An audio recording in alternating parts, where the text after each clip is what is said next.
Bonjour, je m'appelle Christian Redor, ancien stagiaire de la formation POEC, préparation opérationnelle à l'emploi collectif en agroforesterie tropicale, session 2018-2019. Qu'est-ce que l'agroforesterie? On entend souvent parler d'agroforesterie, mais qu'est-ce que c'est concrètement? Une nouvelle mode? Des techniques de culture révolutionnaires? C'est un peu de tout ça. Je vais vous expliquer. Dans les dômes, ce n'est pas nouveau. C'est un type d'agriculture utilisé depuis des centenaires par nos aïeux. Jardin créole, en Guadeloupe et Martinique, jardin mahorais, à Mayotte, abbati brûlis, en Guyane, en sont quelques exemples.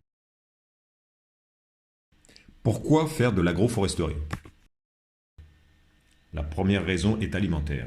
L'exemple type est celui du jardin créole, permettant d'assurer une certaine autosuffisance alimentaire.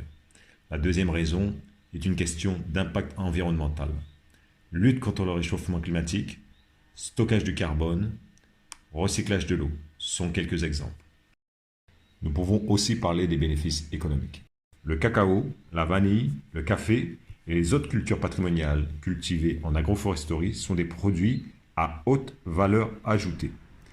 La demande mondiale sur ce type de produit est exponentielle. L'aspect patrimonial et terroir de ces cultures sont aussi un attrait pour le tourisme vert dans les dômes. L'aspect social est lui aussi important, tant au point de vue culturel que dans le domaine de l'insertion. Comment faire de l'agroforesterie? L'agroforesterie repose sur l'association de cultures d'ombrage avec différents types d'espèces cultivables. Le cacao, la vanille, le café, le poivre, certains tubercules et certains fruits ou légumes, voire même des animaux. À première vue, tout le monde peut faire de l'agroforesterie dans son jardin.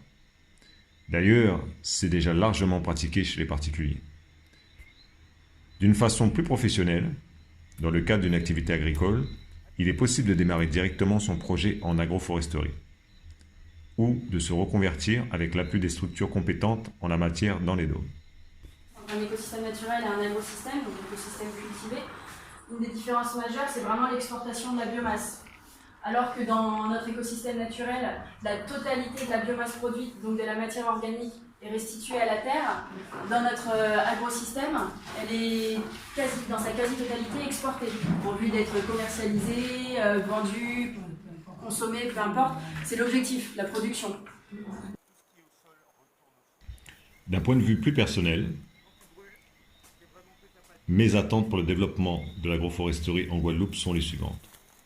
Un meilleur accompagnement financier, un meilleur accès aux plants et variétés performantes au niveau agronomique, et le développement de pratiques culturelles innovantes en agroforesterie. À vos arbres, prêts, plantez!